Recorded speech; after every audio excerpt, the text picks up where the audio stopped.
বিএনপির লবিস্ট নয়, উন্নয়ন সহযোগীদের চিঠি দিয়েছে বললেন ফখরুল। দরকার হলে জায়েদ খানের বিরুদ্ধে ১০০ মামলা করবেন নিপুণ। ভাতের বিনিময়ে পড়াতে চায় যুবককে খুঁজছে পুলিশ। ভেঙে পড়ল ১২.৫ কোটি টাকার নির্মাণাধীন মডেল মসজিদের বিম। অভিযোগ প্রমাণ করুন, না হলে ক্ষমা চান সিইসিকে ৩৭ বিশিষ্ট নাগরিক। এবার দেখুন বিস্তারিত।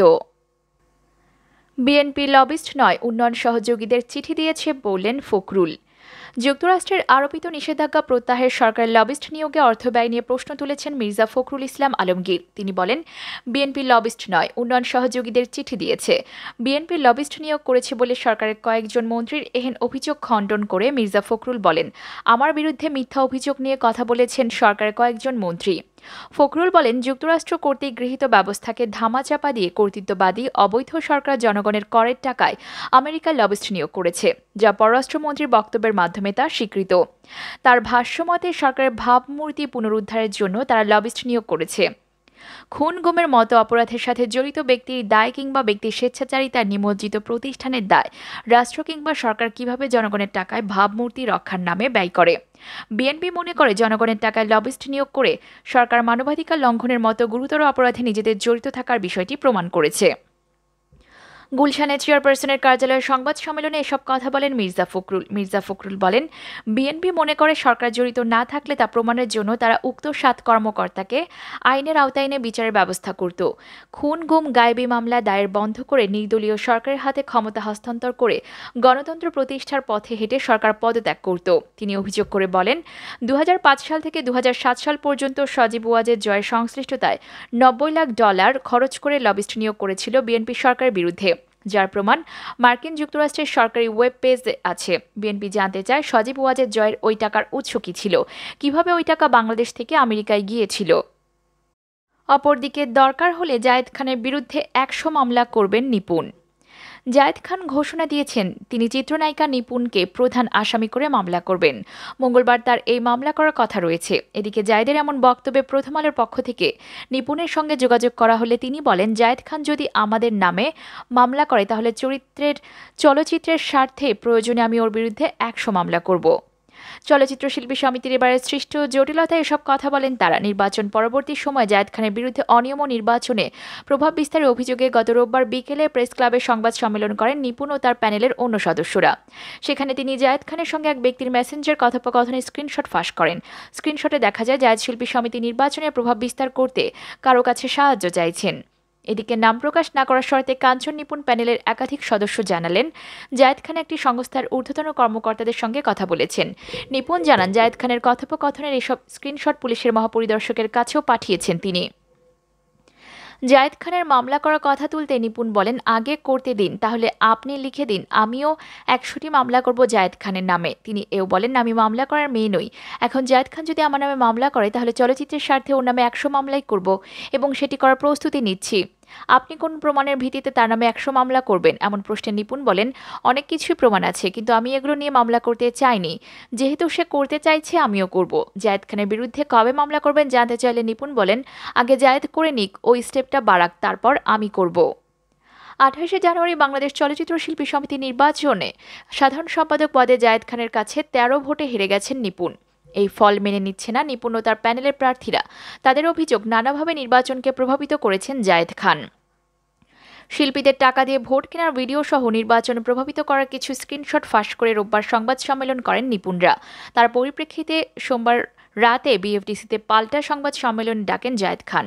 বিএফডিসির বাগানে সংবাদ সম্মেলনে জায়েদ খান জানান, রোববার যারা তার বিরুদ্ধে সংবাদ সম্মেলন করেছেন তাদের বিরুদ্ধে মামলা করা হবে। তিনি বলেন, নিপুণকে ১ নম্বর আসামি করব। অপরদিকে ভাতের বিনিময়ে পড়াতে চায় যুবককে খুঁজছে পুলিশ। শুধুমাত্র দুবেলা ভাতের বিনিময়ে পড়াতে চাই এমন পোস্টার লাগিয়ে সামাজিক যোগাযোগ মাধ্যম ফেসবুকে ভাইরাল হওয়া বগুড়ার আলমগীর কবির নামের সেই যুবককে খুঁজছে পুলিশ। মঙ্গলবার ১ ফেব্রুয়ারি বগুড়া সদর থানার ইনচার্জ সেলিম রেজা এই তথ্য নিশ্চিত করেছেন। তবে যুবকটির সম্পর্কে বিস্তারিত জানতে তাকে খোঁজা হচ্ছে বলে জানিয়েছে পুলিশ। জানা গেছে, আলমগীর কবির নামের ওই যুবক বগুড়া জহুরুল নগর এলাকার বিভিন্ন জায়গায় শুধুমাত্র দুবেলা ভাতের বিনিময়ে পড়াতে চাই, প্রথম শ্রেণী থেকে দ্বাদশ শ্রেণী পর্যন্ত এমন লেখা পোস্টার সাটিয়ে দেন। এরপর তার সামাজিক যোগাযোগ মাধ্যম ফেসবুকে পেজেও দেন।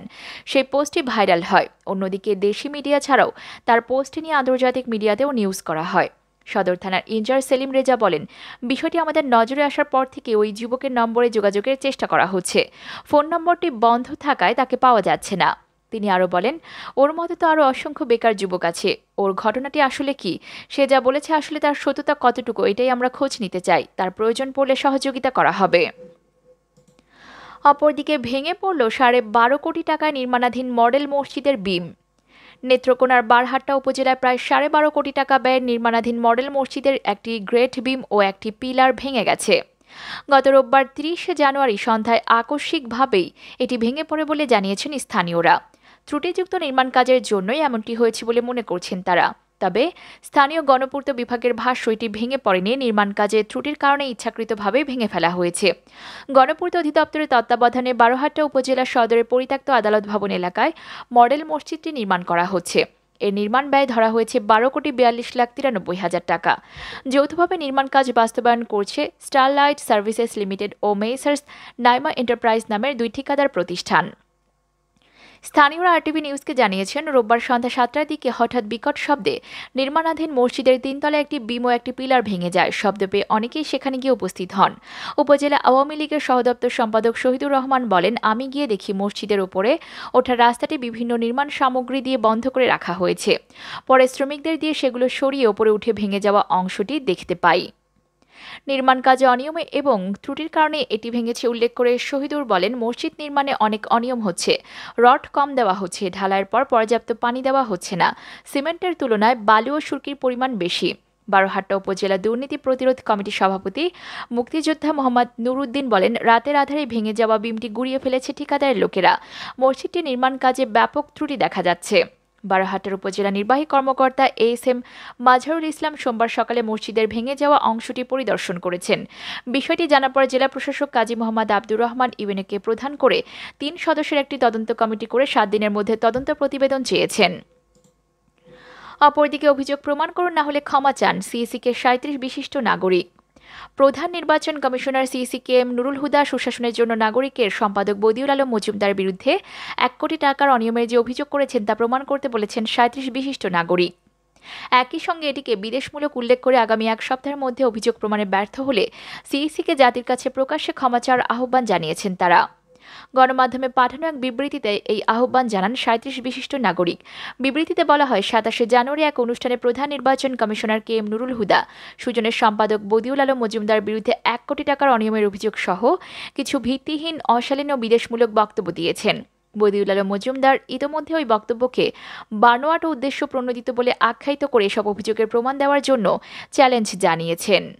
এতে আরও বলা হয়, বদিউল আলম মজুমদার সব সরকারের আমলেই নির্বাচনী কারচুপি অনিয়মের বিরুদ্ধে সোচ্চার থাকেন।